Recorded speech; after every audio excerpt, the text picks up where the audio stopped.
9 अगस्त 1925 रात के अंधेरे को चीरते हुए यात्रियों से खचाखच भरी एक पैसेंजर ट्रेन लखनऊ की तरफ बढ़ रही थी। कुछ यात्री चैन की नींद सो रहे थे तो कुछ खिड़कियों से आ रही ठंडी हवा का लुत्फ उठा रहे थे, इस बात से बिल्कुल अनजान कि ये सफर भारत की आजादी की क्रांति का मुख्य अध्याय बनने वाला है। तेज रफ्तार से चल रही ये ट्रेन लखनऊ से महज 15 किलोमीटर दूरी पर थी। तभी 19 साल का युवा चंद्रशेखर आजाद खिड़की से बाहर देखता है और सामने काकोरी स्टेशन का बोर्ड दिखते ही अपने एक साथी की तरफ देखते हुए मूंछों को ताप दे देता है और ये इशारा समझते ही साथी तुरंत उठता है और चैन खींच देता है। अचानक से ट्रेन झटके से रुक जाती है और यात्री चौंक कर एक दूसरे को देखने लगते हैं, लेकिन कोई कुछ कर पाता उससे पहले ही ट्रेन में अलग अलग सीटों से 10 यात्री खड़े हो जाते हैं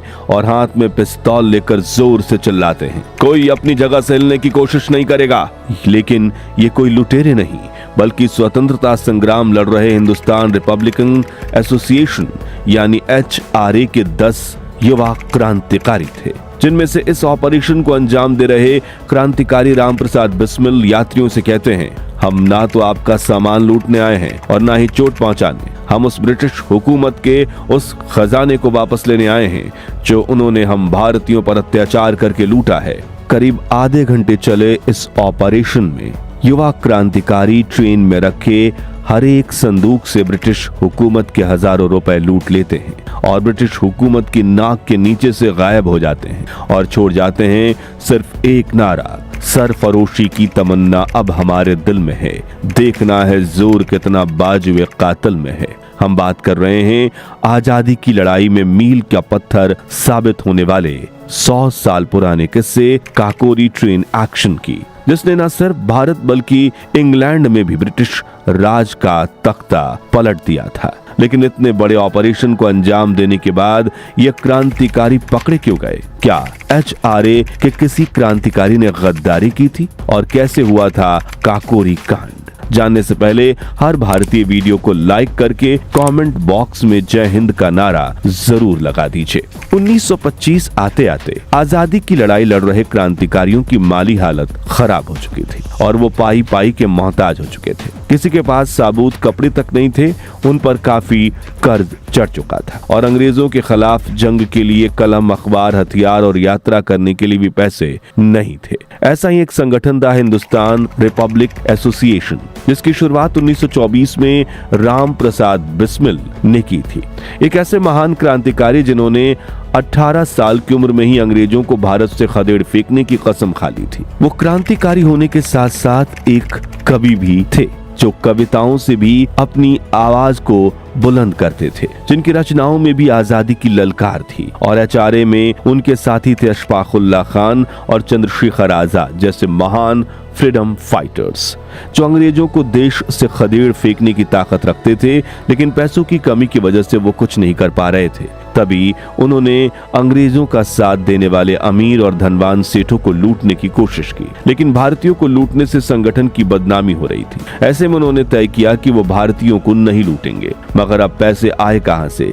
इसी सोच में राम प्रसाद बिस्मिल एक दिन ट्रेन में सफर कर रहे थे, जिसका जिक्र करते हुए वो अपनी आत्मकथा में लिखते हैं, मैं गार्ड के पास के डब्बे में बैठा था। मैंने देखा कि स्टेशन मास्टर एक थैली ले आया और गार्ड ने उसे एक बड़े संदूक में डाल दिया। अगले स्टेशन पर भी ऐसा ही हुआ।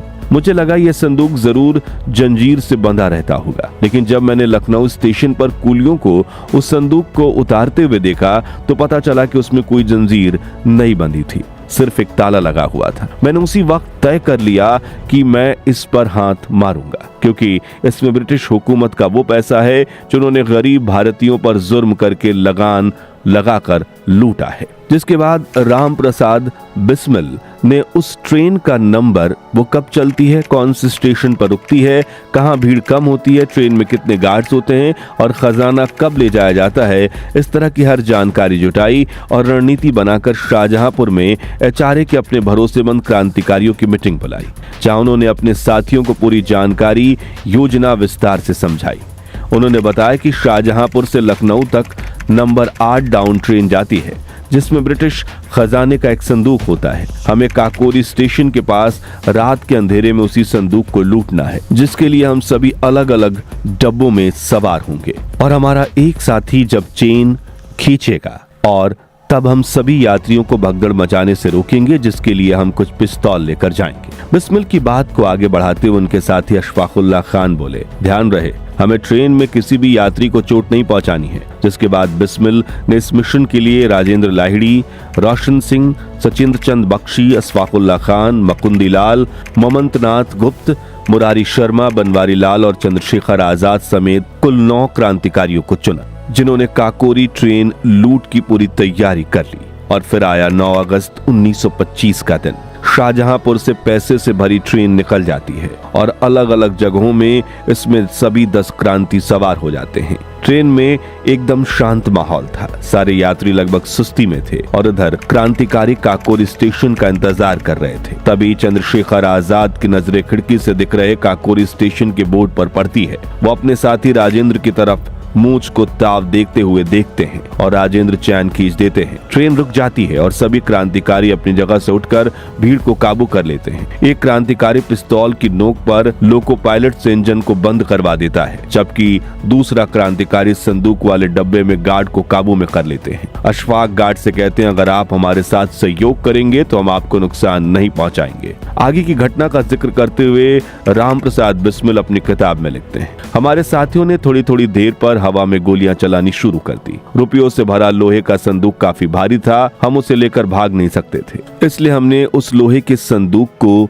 नीचे गिरा दिया और अशफाक अपने मजबूत हाथों से पत्थर उठाकर उसके लॉक को तोड़ने लगे, लेकिन ताला नहीं टूटा। फिर उन्होंने हथौड़े से ताला तोड़ने की कोशिश की, लेकिन वो कामयाब नहीं हुए। मित्रों, क्रांतिकारी जल्द से जल्द खजाना लूटने के प्रयास में लगे थे, लेकिन फिर वहाँ कुछ ऐसा हुआ जिसने क्रांतिकारियों की जिंदगी हमेशा के लिए बदल दी। दरअसल 2 डब्बे पहले ट्रेन का एक यात्री अहमद अली अचानक अपने डिब्बे से उतरा और गार्ड की केबिन की तरफ बढ़ने लगा। क्रांतिकारी इस उम्मीद में बिल्कुल नहीं थे कि कोई यात्री ट्रेन रुकने के बाद नीचे उतरने की हिम्मत करेगा। असल में अहमद अली की पत्नी महिला डब्बे में बैठी हुई थी। ट्रेन रुकी तो उसने सोचा कि क्यों ना उतर कर जाकर उनका हाल चाल ले लिया जाए। उसे जरा भी अंदाजा नहीं था कि ट्रेन के अंदर इस वक्त क्या हो रहा है, और ये मासूम जिज्ञासा ही उसकी जिंदगी की आखिरी गलती बन गई। राम प्रसाद बिस्मिल ने अपनी डायरी में लिखा है, मुझे तो तुरंत समझ में आ गया कि वो यात्री महज अपनी पत्नी से मिलने जा रहा है, लेकिन मेरे साथी उतनी जल्दी परिस्थिति को समझ नहीं पाए। ममंतनाथ बहुत जज्बाती और जोशीले थे, मगर हथियार चलाने का अनुभव कम था। जैसे उन्होंने उस आदमी को केबिन की तरफ बढ़ते देखा, उन्होंने बिना देर किए अपनी पिस्तौल का ट्रिगर दबा दिया। एक पल में गोली चली और अहमद अली जमीन पर गिर पड़े। उनके प्राण वहीं निकल गए। उस वक्त अशफाकुल्लाह खान तिजोरी का ताला तोड़ने की कोशिश में जुटे थे, मगर बार बार हथौड़े की चोट बेअसर जा रही थी। तब बिस्मिल ने खुद हथौड़ा उठाया और पूरी ताकत से वार किया। जोरदार धमाके के साथ ताला टूट गया और क्रांतिकारी ने रुपयों को चादर में बांधना शुरू कर दिया। तभी दूर से एक और ट्रेन की आवाज सुनाई दी। सभी के दिलों की धड़कनें तेज हो गई।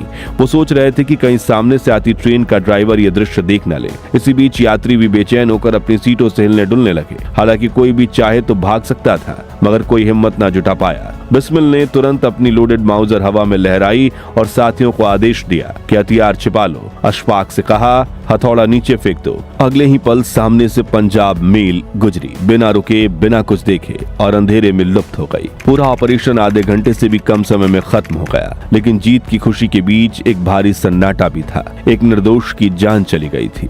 बिस्मिल लिखते हैं, सभी को अहमद अली की मौत का गहरा अफसोस था। उसकी बस इतनी गलती थी कि वो गलत समय पर गलत जगह पर आ गया था। मनमनत नाथ को अपने किए पर बेहद पछतावा हुआ। उनकी आंखें सूज गई थी, वे लगातार रो रहे थे। मैंने उन्हें गले लगाया और ढांढस बधाया, मगर भीतर से हम सबके दिल भारी थे। उस रात पहली बार महसूस हुआ कि क्रांति के रास्ते पर कितनी अनचाही कुर्बानियां भी सामने आ सकती हैं। इस तरह काकोरी स्टेशन पर ट्रेन लूटने के बाद क्रांतिकारी गोमती नदी के किनारे कुछ मील चलकर लखनऊ शहर में दाखिल हुए, जहां उन्होंने लूटे गए करीब 8,000 रुपए, जो आज के लगभग लाखों के बराबर हैं, वो राम प्रसाद बिस्मिल को दे दिए, क्योंकि वो लखनऊ की गली गली को जानते थे और वो पैसे को सही जगह पहुंचाने चले गए। जबकि बाकी क्रांतिकारियों ने एक पार्क की बेंचों पर लेटकर आंख मूंदने की कोशिश की। सुबह होते ही चिड़िया चहचहाने लगी और उनकी आंखें खुल गईं। जैसे ही वो पार्क से बाहर निकले, अखबार हॉकर का शोर सुनाई दिया। काकोरी में डकैती, काकोरी में डकैती। उन्होंने आंखों ही आंखों में एक दूसरे को देखा। कुछ ही घंटों के अंदर ये खबर हर जगह फैल गई। देश के लगभग हर अखबार में काकोरी ट्रेन एक्शन को अंजाम देने वाले क्रांतिकारियों की तारीफ की गई और देश भर के युवाओं में HRA से जुड़ने की होड़ मच गई। और ब्रिटिश हुकूमत जो खुद को ताकतवर दिखाकर इतने बड़े देश को कब्जे में करके बैठी थी, अब उसका खजाना जब लूटा गया तो उनकी ताकत पर सवाल उठने लगे। इसलिए वो पागल कुत्तों की तरह इन्हें ढूंढने लगे।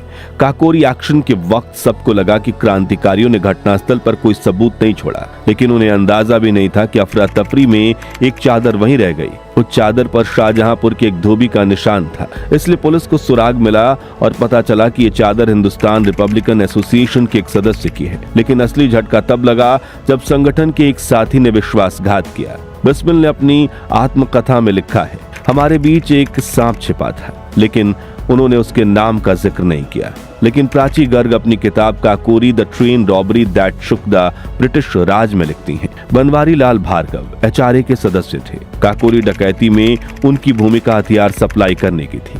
बाद में चले मुकदमे में फांसी से बचने और सरकार से मिली आर्थिक सहायता के एवज में वो सरकारी गवाह बन गए। ब्रिटिश सरकार ने काकोरी ट्रेन एक्शन में शामिल लोगों को गिरफ्तारी पर 5,000 रुपए का इनाम रखा और पोस्टर हर जगह चिपकाए गए। नतीजा ये हुआ कि अगले कुछ महीनों में एक-एक कर लगभग सभी साथी गिरफ्तार कर लिए गए। सिर्फ चंद्रशेखर आजाद पुलिस के हाथ नहीं आए। आखिरकार कानपुर के अखबार प्रताप ने सुर्खी छापी, भारत के 9 रत्न गिरफ्तार। सब पर डकैती के साथ हत्या का मुकदमा चला। अप्रैल 1927 में फैसला आया। अशफाकुल्ला खान, राजेंद्र लाहिड़ी, रोशन सिंह और राम प्रसाद बिस्मिल को फांसी की सजा दी गई। पूरे देश में गम और गुस्से की लहर दौड़ गई। मदन मोहन मालवीय, मोतीलाल नेहरू, लाला लाजपत राय, जवाहरलाल नेहरू और मोहम्मद अली जिन्ना तक इन क्रांतिकारियों के समर्थन में उतरे, लेकिन वायसराय ने दया की याचिका ठुकरा दी। 17 और 19 दिसंबर 1927 को ये चारों महान क्रांतिकारी फांसी पर चढ़ा दिए गए। फांसी से पहले बिस्मिल ने अपनी आत्मकथा पूरी की। वहीं मनपनाथ गुप्त नाबालिग होने की वजह से 14 साल की सजा पाकर बाद में रिहा हुए और जीवन भर लिखते रहे। मित्रों, काकोरी कांड सिर्फ एक ट्रेन डकैती नहीं थी, बल्कि ऐसा आंदोलन बन गया जिसने आजादी की लड़ाई को नई धार दी। तो दोस्तों, आज आपको भी भारत की आजादी दिलवाने वाले महान क्रांतिकारियों पर गर्व है? तो कमेंट बॉक्स में इनकलाब जिंदाबाद, जय हिंद का नारा जरूर लगाइए। उम्मीद है आपको काकोरी ट्रेन एक्शन और वीर राम प्रसाद बिस्मिल की ये वीरता से भरी कहानी पसंद आई होगी। अगर हाँ, तो वीडियो को लाइक और शेयर करके 21,000 लाइक्स जरूर करवा दीजिए और इतिहास से जुड़े ऐसे दिलचस्प वीडियोस के लिए हमारे चैनल को सब्सक्राइब करके पास वाली घंटी जरूर बजा दीजिए। जय हिंद, वंदे मातरम।